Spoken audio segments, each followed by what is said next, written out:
नमस्कार श्री स्वामी समर्थ मैत्रिणींनो, मी आहे प्रणिता आणि स्वागत आहे तुमचं आपल्या मराठी ब्लॉग चॅनलमध्ये, ज्याचं नाव आहे प्रणिताज ब्लॉग नातं आपुलकीचं। तर आज आहे शुक्रवार, तर सगळ्यात अगोदर तुम्हा सर्वांना गुड मॉर्निंग आणि आजचा दिवस तुम्हाला सुखा समाधानाचा आनंदाचा आणि अगदी तुमच्या मनासारखा जावो ही स्वामींचरणी प्रार्थना करते आणि आजच्या व्हिडिओला सुरुवात करते। तर आत्ता शुक्रवार आहे आणि शुक्रवारी तुम्हाला माहितीच आहे भरपूर अशी कामं असतात, कारण की उपवास असतो, संध्याकाळी वैभवलक्ष्मीची पूजा असते। तर आज अजून तुळशीची पूजा आणि चहा पाणी वगैरे झालं आहे आणि आता बाकी सगळं बाकी आहे। देवपूजा पण बाकी आहे, झाडझूड फरची सगळं बाकी आहे। त्यामुळे आता मी लगेच माझ्या कामांना लागते आणि अजून दिवसभर बरीच कामं आहेत। तर ती काय काय कामं आहेत ते पण तुमच्याबरोबर शेअर करेल, पण त्यासाठी व्हिडिओ स्किप न करता पुढे नक्की बघत राहा। अशी साधी सिंपल अशी रांगोळी काढून घेतली मी आणि आज शुक्रवार असल्यामुळे ना रांगोळी साधी का होत नाही पण काढली। आणि मागे तुम्हाला चिमण्यांचा खूप आवाज येत असेल, तर या उन्हाळ्याच्या दिवसामध्ये ना चिमण्या दिवसभर चिवचिव चिवचिव करत असतात। दरवाजा उघडला की इतकी चिवचिव चिवचिव चालू असते त्यांची आणि मागे पण बेडरूममध्ये ना खूप चिवचिवाट चालू असतो। खूप छान वाटतं त्यांचा चिवचिवाट दिवसभर ऐकायला। अगदी झोपलो ना आपण तरी पण झोपेत पण छान मधुर असं त्यांचं चिवचिव चिवचिव वाटतं। तर असो इथे आता सकाळी आधी देवपूजा करून गेला होता, तर फक्त माझं वाचन देवाची रांगोळी वगैरे बाकी होती। तर म्हटलं चला आज शुक्रवार आहे तर देवाची पण जरा मोठी रांगोळी काढू। आपण म्हणतो ना महिरपसारखी अशी पूर्ण रांगोळी काढून घेतली मी। एखाद्या दिवशी बरं वाटतं असं, नेहमी आपण छोटीच रांगोळी काढतो देवापुढे, पण नाही जरा विशेष दिवस असला ना तर मोठी रांगोळी काढली ना तर त्या दिवसाचं पण थोडं आपल्याला सकाळपासूनच फिलिंग यायला लागतं। म्हणून मी इथे अशी मोठी रांगोळी काढली देवाची। तुम्हाला कशी वाटते? तर चला आजचा देवाऱ्याचा शुक्रवारचा एकंदरीत लुक दाखवते मी तुम्हाला।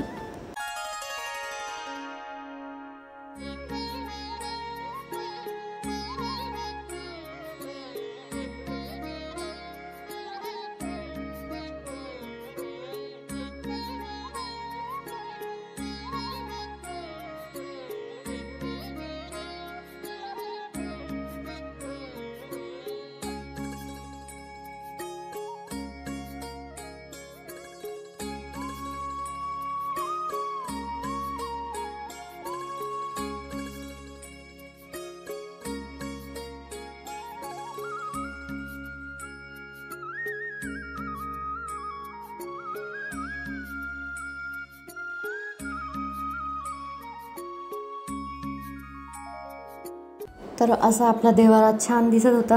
ऑरेंज आणि येलो फुलांमुळे ना खूप देवाऱ्याचा लुक असा एकदम खुलून आला होता। आणि हे देवाऱ्याच्या साईडला तुम्ही बघू शकता देवाचं जेवढं काही सामान आहे ना, अगरबत्त्या पुन्हा तेल वगैरे तूप सगळं एक्स्ट्राचं धूप वगैरे सगळं मी एक साईडला ठेवते। आता देवपूजा वगैरे तर झाली, त्याच्यानंतर महत्त्वाचं म्हणजे झाडून घेतलेलं होतं। देवपूजा करण्या अगोदरच झाडून घेतलं, कारण की देवपूजा करताना परत घर झाडलेलं पाहिजे म्हणून। पण फरशी मात्र पुसायची बाकी होती। तर माझ्याकडे हे लिक्विड होतं जे मी तुम्हाला आत्ता दाखवलं, त्या लिक्विडने ना म्हणजे फ्लोअर क्लीनरच आहे ते पण खूप सुंदर अशी फरशी निघते त्याच्याने। तर आमच्या शेजारीच कुठली तरी कंपनी येते, तर त्या कंपनीचं ते करत होते मार्केटिंग, त्याच्यामुळे मी त्यांच्याकडनंच ते फ्लोअर क्लीनर घेतलं होतं आणि अजूनपर्यंत चाललं आहे ते। माझ्याकडे 2 बॉटल होत्या, त्याच्यामुळे हळूहळू म्हणजे अगदी 2 थेंब टाकावे लागतात, जास्त नाही टाकावे लागत।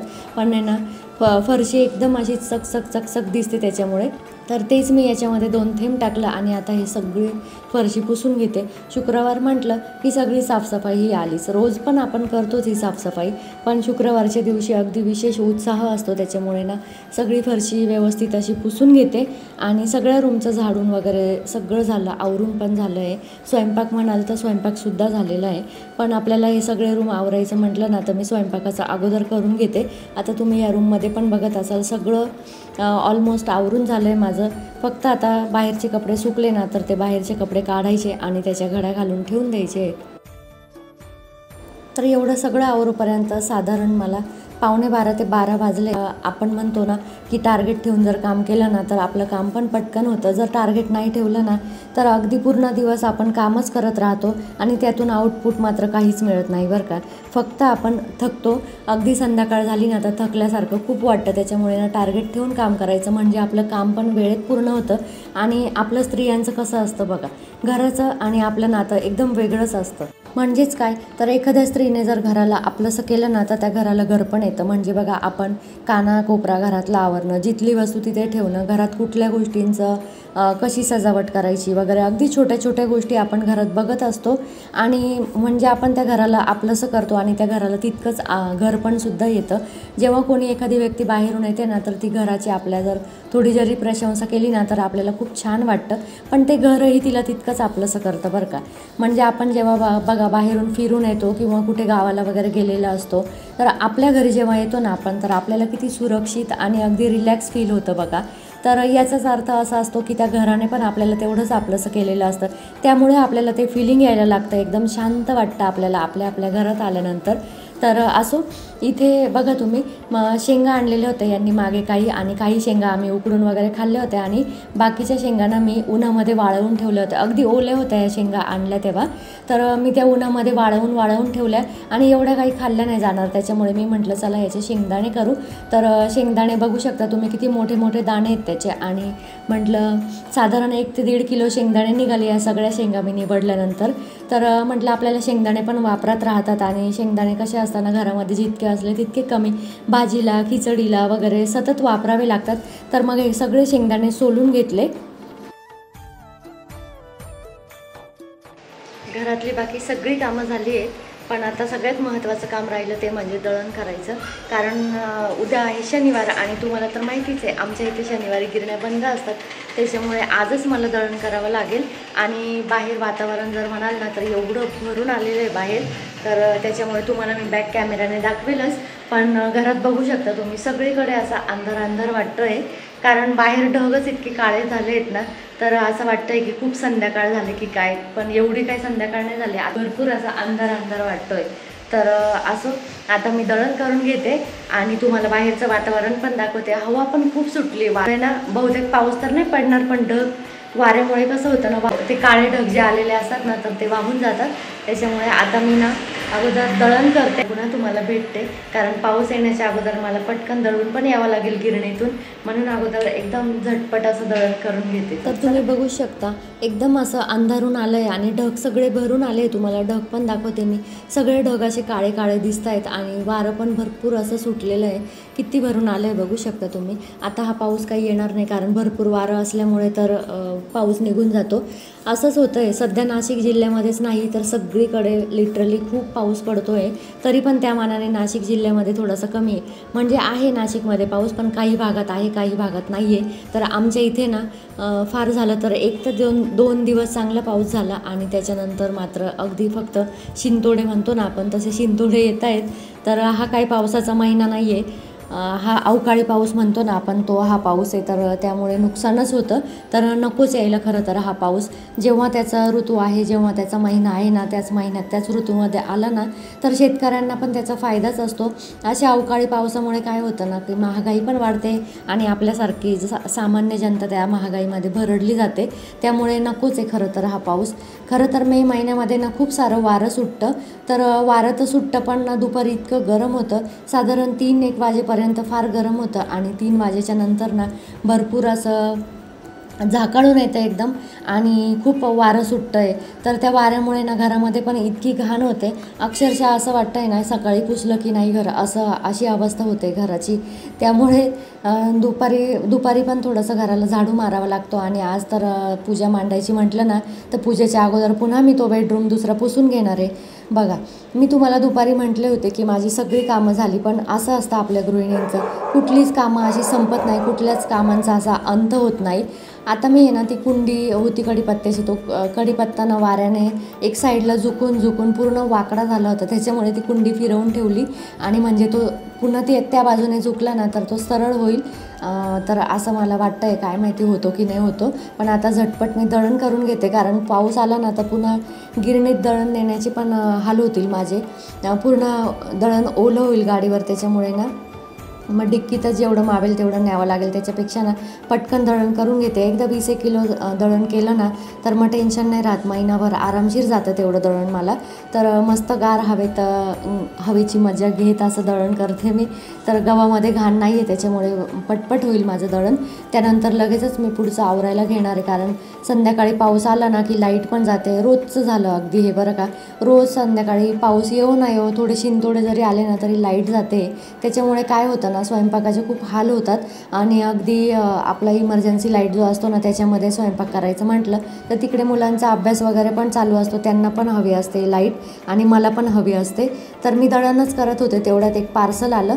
तर हे पार्सल काय आहे तुम्ही म्हणाल, तर यांनी ना ऑनलाईन म्हणजे चष्मे मागवले होते. अगदी रँडम नंबर असतो हा चष्म्याचा, तर तसं तर डॉक्टरांच्या सल्ल्याशिवाय काहीही वापरू नये, पण मोबाईल वापरताना साधारण हे चष्मे वापरले पाहिजे म्हणून त्यांनी हे चष्मे ऑर्डर केले होते. तर तुम्हाला मी दाखवते ते चष्मे कसे. रँडम नंबर असतो त्याचा काही असा डॉक्टरांच्या चेकिंगने वगैरे नंबर नसतो, पण आपलं मोबाईलमधनं जे हेवी ब्लू रेंज येतात ना तर त्यापासून आपलं संरक्षण होतं. आणि ज्यांना चष्मे लागलेले आहेत त्यांचं तर काहीच नाही, म्हणजे नंबरचा चष्मा ज्यांना आहेत, पण ज्यांना नाही आहेत त्या चष्मे तर अगदी मोबाईलचा वापर तर सगळे सर्रास करतात, त्यामुळे त्यांच्यासाठी हे चष्मे खूप उपयोगाचे आहेत. 500 रुपयात एकावर एक फ्री असे होते, त्याच्यामुळे मागवले. तर आधीला वगैरे तर काही चष्म्याचा नंबर नाही, तर त्यांच्यासाठी मागवले होते हे. तर असो, आता संध्याकाळची वेळ झाली आहे आणि दिवाबत्तीचा पण टाईम झाला. तर मी आता एक साईडला चहा ठेवला आणि साक्षीला म्हटलं एक साईडला रांगोळी काढ. साक्षी पण कॉलेजवरनं आली होती, तिचे हातपाय वगैरे धुवून ती फ्रेश झाली आणि त्यानंतर ती रांगोळी काढायला बसली. तोपर्यंत मी दिवाबत्ती करून घेतली. तर तुम्ही म्हणाला अजून कॉलेज, तर हो, कॉलेजला तिच्या सुट्ट्या नाही आहेत. आधीला मात्र कॉलेजला सुट्ट्या लागलेल्या आहेत, पण तो आता सकाळी क्लासेस वगैरे असतात त्याच्यामुळे त्याला काही सकाळी स्वामीचरित्र वाचायला जमत नाही, म्हणून तो आत्ता संध्याकाळच्या वेळेस वाचतो. तर संध्याकाळीसुद्धा देवपूजेचीच वेळ असते, पण तो जेव्हा दुपारी येतो ना तेव्हा आपण म्हणतो ना की 12च्या नंतर पूजा नाही करू, 12 नंतर स्वामी भिक्षेसाठी जातात, त्याच्यामुळे 12 नंतरची पूजा नाही चालत, म्हणून मग तो संध्याकाळी वाचतो स्वामीचरित्र. तर कुठलाही देव हा भक्तीचाच भुकेला असतो, आपण श्रद्धेने जर वाचलं ना तर देवापर्यंत पोहोचतंच. तर आता त्याचं वाचून होतं तोपर्यंत मी पूजेची मांडणी पण करून घेते, कारण मग लगेच संध्याकाळच्या स्वयंपाकाला पण आपल्याला लागायचं आहे. आणि शुक्रवार म्हटला की स्वयंपाक जरा जास्तीचाच असतो. या अगोदर पण बऱ्याच व्हिडिओमध्ये मी शेअर केलेला आहे माझा शुक्रवारचा स्वयंपाक, तर तो पण तुम्हाला कसा वाटतो ते मला कमेंट सेक्शनमध्ये नक्की सांगा. आणि पुन्हा एकदा जर शेअर करायचं असलं तर ते पण सांगा. आता हाच लक्ष्मी मातेचा फोटो मी खाली घेते आणि पूजेची मांडणी करायला सुरुवात करते. तर पूजेची मांडणी कशी करायची काय याचाही सविस्तर व्हिडिओ आपल्या चॅनलवर आहेच. तर ज्या माझ्या मैत्रिणींना वैभवलक्ष्मी मातेची हे व्रत धरायचं असेल तर त्यांनी आपल्या चॅनलवर जाऊन सर्च करा की वैभवलक्ष्मी व्रताची संपूर्ण माहिती. तर अगदी तुम्हाला पूजेच्या मांडणीपासनं तर उद्यापन कसं करायचं इथपर्यंत सगळी मी सविस्तर मांडणी त्या व्हिडिओमध्ये दिलेली आहे, तुम्हाला नक्की मिळेल. आणि एवढं डिटेल देण्याचं कारण असं की आपल्या ज्या मैत्रिणी नव्याने त्यांना वैभवलक्ष्मी मातेचे शुक्रवार धरायचे असतील तर त्यांचं कुठल्याही गोष्टी वाचून कुठलंही काम अडू नये म्हणून मी अगदी व्हिडिओ सविस्तर बनवले. एक नाही तर 2 ते 3 व्हिडिओ झालेले आहेत आपले या वैभवलक्ष्मी मातेच्या व्रताच्या कथेचे, म्हणजे सविस्तर मांडणीचे, सविस्तर उद्यापनाचे. तर तुम्ही जाऊन नक्की चेकआउट करा. आता मात्र मी कहाणी वाचून घेते. तर पुस्तक उघडल्या अगोदर आपल्याला अष्टलक्ष्मी मातेचं दर्शन घ्यायचं असतं, कारण लक्ष्मी मातेची ही अष्टलक्ष्मी रूपं आहेत ना, ही जेव्हा रूपं एकवटतात तेव्हा लक्ष्मी माता ही प्रसन्न होत असते. त्यामुळे अगोदर आपल्याला ते दर्शन घ्यायचं आहे आणि त्यानंतर लक्ष्मी स्तवनाचा पाठ म्हणायचा, नंतर सोन्याच्या दागिन्यांची पूजा करून नंतर आपल्याला आरती वगैरे कहाणी वाचून आणि आरती वगैरे करायची. तर मी ते दर्शन घेतलं अगोदर. त्यामध्ये बघा तुम्हाला सांगते, अगोदर गजलक्ष्मी माता असते, त्यानंतर ऐश्वर्यलक्ष्मी माता, अधिलक्ष्मी माता, वीरलक्ष्मी माता, विजयलक्ष्मी माता, अष्टलक्ष्मी माता, संतान लक्ष्मी माता, धान्यलक्ष्मी माता, असे अष्टरूपं आहेत मातेचे. तर त्या अष्टरूपांचं आपल्याला दर्शन जेव्हा घेतो आपण तेव्हाच ही पूजा सफल होते. तर ते सगळं केल्यानंतर तर पूजेला बसण्या अगोदर आपल्याला सगळं जवळ घेऊन बसायचं, म्हणजे जेणेकरून ना 17 वेळा असं उठावं नाही लागत, सारखी उठ बस करावी नाही लागत.